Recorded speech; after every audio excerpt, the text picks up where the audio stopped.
What are some of the major problems that these kids are facing? You know what? Mental health is huge. Oh my gosh.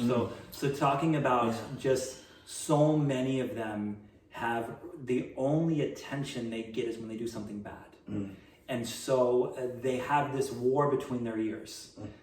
It's just mind games. They don't even know what voice is the real voice. They tell me this. And they don't even know the voice of God, because the fact of the matter is that they have so many voices that they're listening to any voice and feeding that. And so they are so confused. But mental health, especially during this pandemic, it has isolated them, and they have not been able to be in community. None of us should be isolated. That is the worst place for some of us can be. And isolated doesn't mean because you have a phone in front of you that you are in community. Community is like being in the same room with people that you know are safe. Does that make sense? Yes, makes sense. Now, I assume, and the reason that I say this is because I used to be an SRO. The police department assigned me to a local high school here in Kansas City, and I used to take the kids to different field trips, and one of these field trips included going to the county jail.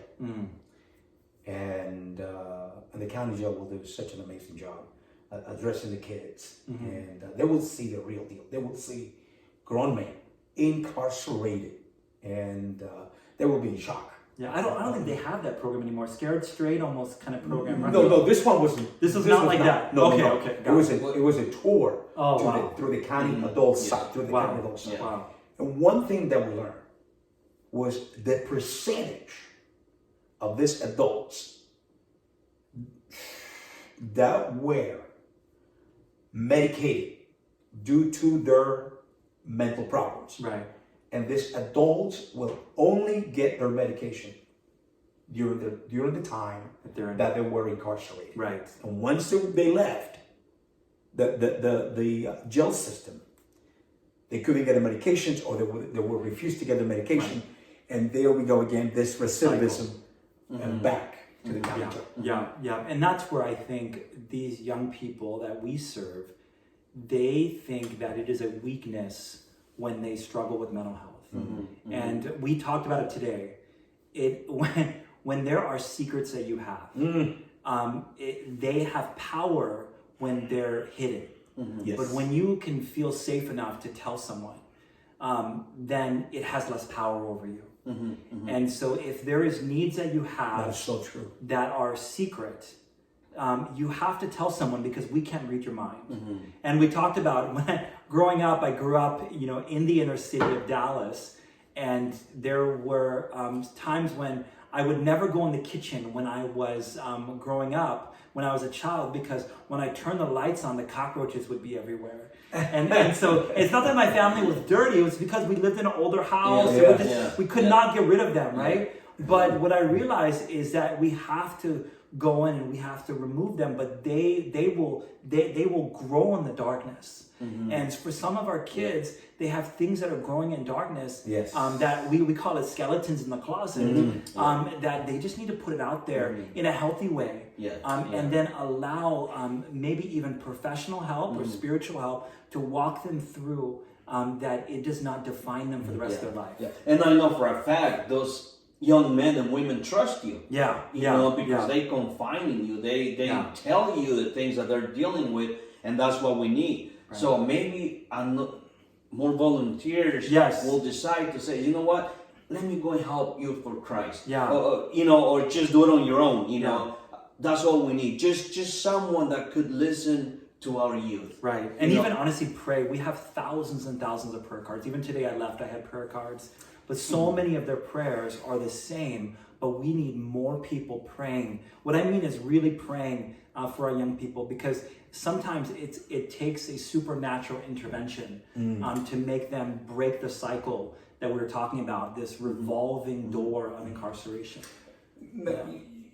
You were talking about being in partnership with other Christian organizations. Right.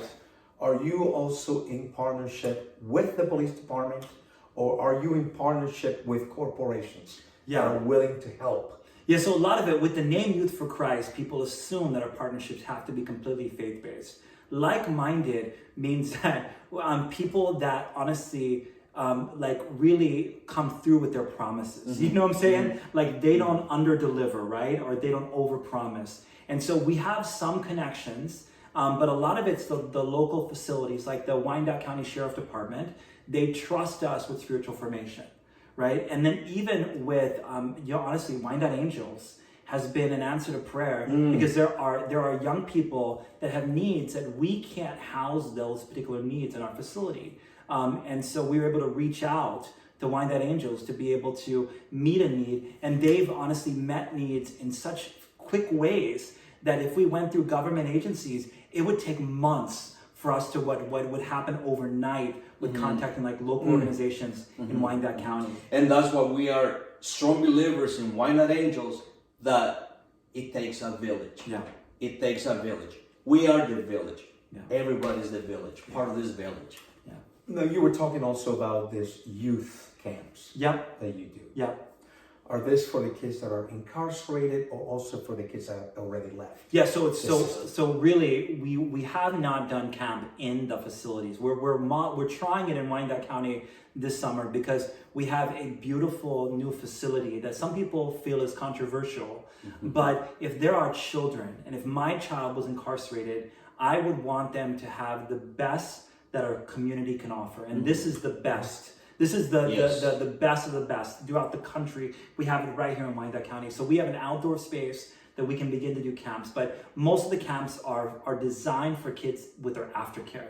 So when they're released, just because it's a lot more complicated when they're in the custody of the city. There's a lot more of do's and don'ts. Right. You can do this, you can do, and as myself and you too, we have to obey and go by their rules. Right. Period. There's nothing else. Right. What do you teach them? Yeah, so a lot of it is holistic.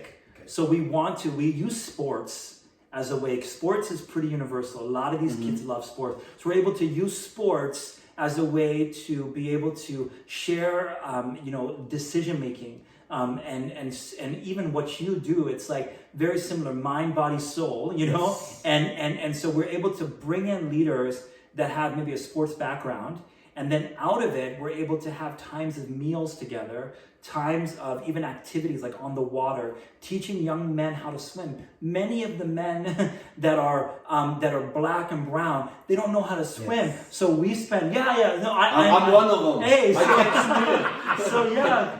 So that's a big deal. You take a 53-year-old man? I need to learn better. So are you a good swimmer? I grew up right on the Caribbean, in the coastal area.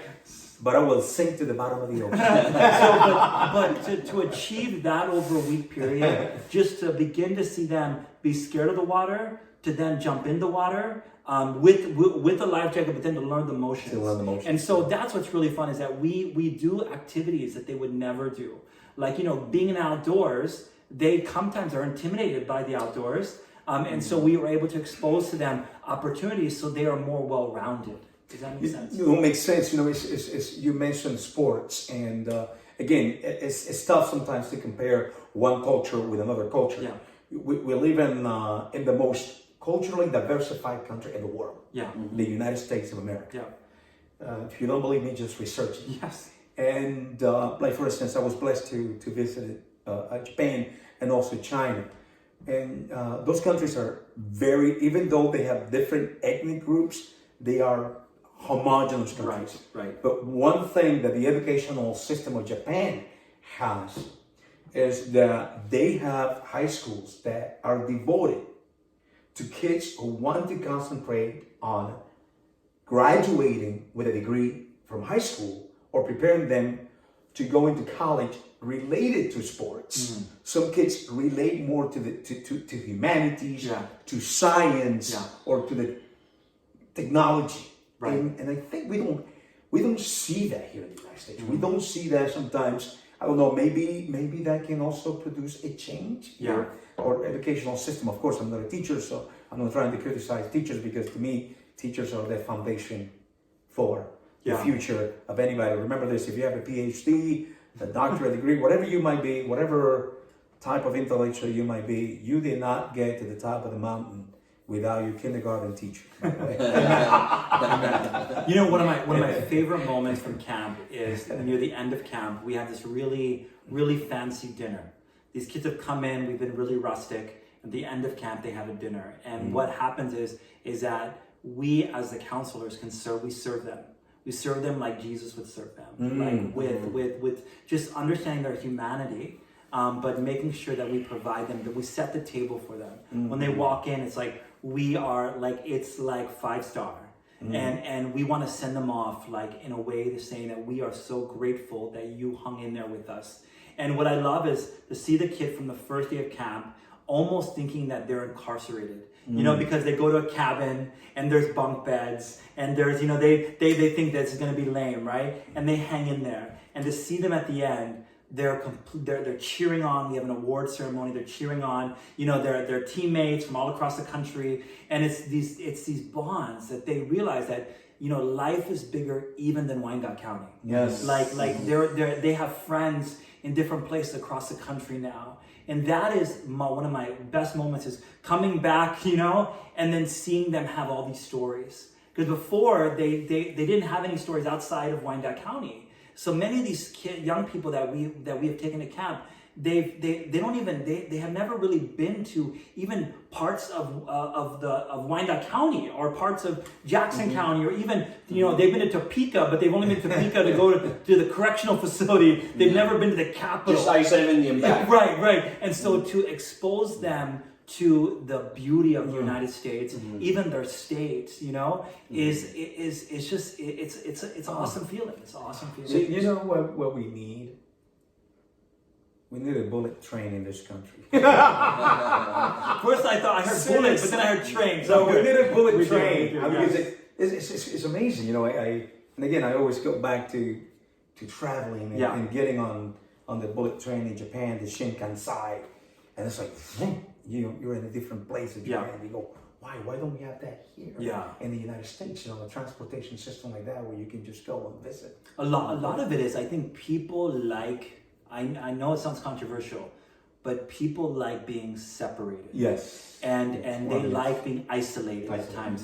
And this is what's sad, is that so many of these kids don't feel like that other people want them there. They feel like we talked about the other, right? We talked about that. They feel like the other, and so they don't feel like they are fully American because they don't have those stories, right? Yes. And so But it's funny that you say that. You know, I'm sure that has happened to Mr. Cervantes, or it has happened to you, where immediately people assume, instead of asking you, like when I first met you, I said, Mr. Mathew. Now I'm calling you Alex. Yeah. It's, what is your, you mind if I ask you a question? What is your cultural and ethnicity, your cultural background? Or ethnicity? And, you know, I feel like I am a citizen of the United States of America. I am an American. Yeah, I am too. And so grateful. And of course, I am very proud of my cultural background, my heritage, you know, which is, in Spanish, where I grew up in Venezuela, we call it a mestizo, which is this combination of this Spanish or Iberian blood with the Moor. By the way, if you do your historical background, remember that the Moors were in Spain for 900 years or so. A lot of people don't know that. And who were the Moors? The Moors were Muslims from Northern Africa. And then you have the blacks that were brought to the Caribbean, and you have the Native American blood. But sometimes, you know, it's bizarre when people look at you and they say, oh, I'm from here, I'm from Kansas City. No, but where are you really from? Right. Where are you really from? Like I'm some kind of a E.T. Phone home. Some kind of a alien. I think a lot of it is people feel like they're going to offend you when they don't initiate a conversation with you. But it's more offensive when you think that they don't like like you because they don't want to talk to you. Because even if you don't have the words to say, like just your posture and just your handshake, it speaks volumes. Does that make sense? I think they say 90+% of what you communicate is your body language. Yes, but absolutely. And so even if you have that question, just do it. Be courageous enough to do it, because it can change the whole tone of the atmosphere. This might sound controversial to some people, but I have been guilty of self-discrimination. I think I have been guilty of it. I have self-discriminated myself, assuming I myself has assumed that person should know about me. Right. And that's also wrong. Right, because that is also wrong. Nobody can read your mind. Nobody. Absolutely. Nobody. Nobody. So now let me. I'm sorry, Mr. C. No, go ahead. Go I love conversing with you. You mean communicating? Communicate. That's another word. Communicating. Thank you, sir. I'm going to ask you this question, and I want you to look straight to the camera and answer. Am I? Is he? Are you your brother's keeper? Yeah. Am I my brother's keeper? And you know who asked that question. Who asked that question? Who asked? Am I my brother's keeper? Yes, so this obviously comes from Scripture. Yes. And so that is where I think... Cain. Cain asked the Lord, am I my brother's keeper? Yeah, and that's a hard... So even my brother's keeper is a hard thing because it takes a lot of sacrifice, right? And I think also it is a diverse group of people. A lot of times people believe my brother's keeper is someone that just looks like me. And my brother's keeper is a kingdom-inspired diversity. It is the idea that my brother is one that is in proximity of me, no matter what the background is. And so that's a big one, because to be my brother's keeper means that you're willing to lay your life down in the right way. Does that make sense? Makes sense. And that's most important. It's through time. I think that's where so many cultures are not on the time crunch, as in the Western American culture. Everything has to happen in a minute. If you don't get it, if it's not drive-through ready, oh my God, I'm not going to wait for it. But so many of the cultures throughout the globe, it's the more time you spend with someone, and like in your brother's keeper, the more that you love them. That's how you spell love, is T-I-M-E. And I just challenge anybody that's watching is that spend some time with people that are different than you. And I think you'll really understand what your brother's keeper is. Because there are people that your neighbors that might be having loud music that is annoying to you, or might have food that smells different than we're used to. But they're in proximity, so they're your brother. They are Wyandotte. They are in Wyandotte too, so they are diehard as well. But they might have different passions, and so spend time getting to know each other. I think that's huge. One thing that always comes to my mind when Mother Teresa said, we forgot that we belong to each other. Yeah. A lot of times, not my child, not my problem. Right. But they are our future. Yes. They are our children. They are our village. Yeah. And that's one thing that bothers me the most. That we kind of turn the other way because we don't want to see that. And I know sometimes it's hard to try and direct somebody that is doing wrong, because we don't know how the young person is going to react to that. We don't know how his or her parents are going to react to that. Yeah.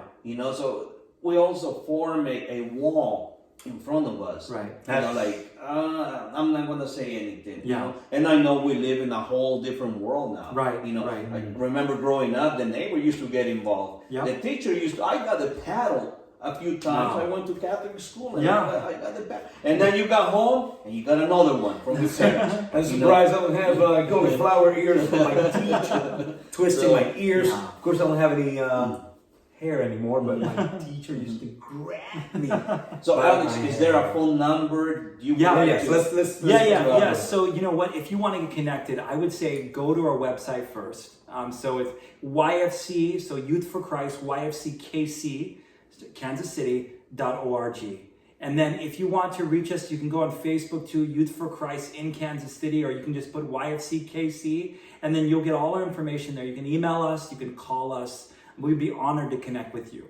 And what is the telephone number? Do you have a Yeah. So you know what? I'm gonna put this out there. I'm gonna give you. So we've got a generic automated number, but you know what? Those I'm gonna give you another number, a direct way to get my line. It is 816-588-1389. That's the number that you can directly connect with me, and then I will. There's other ways to connect through other numbers, but I would love to directly connect with you if you're interested in serving alongside us. Would you repeat that number? Yes, 816-588-1389. Once again, Alex, thank you. Thank you for coming and sharing and helping our youth and guiding our youth and be a part of our village. It's an honor. Thank you. Before we go, is anything else that you would like to tell our audience? Yeah, no, I'm grateful. And you know, Wyandotte County has been our first place where we purchased a home. And so we're just excited to get to know you. And so if we don't know each other, you know, call, text, go to our website, and we would love to. I would love to treat you to a meal. We can. There's, aren't we the taco capital of the United States? We are. So yeah. So as things are opening up more, take me up on that offer. God bless you guys. Thank you. Yes, thank you so much. And don't forget that if you need someone, I'm here. Awesome. Thank you. I'll take you up. I would love to. Please call me. Okay. So you know what I do, and I'm willing to help out. Thank you. Thank you so much, everybody. Thank you. Please share with your friends, family. Let them know what we're doing here, and also stay positive. Look forward. Don't look back. Absolutely. Thank you so much. A good applause to Alex. Thank you so much. Thank you. Till next time. See you guys.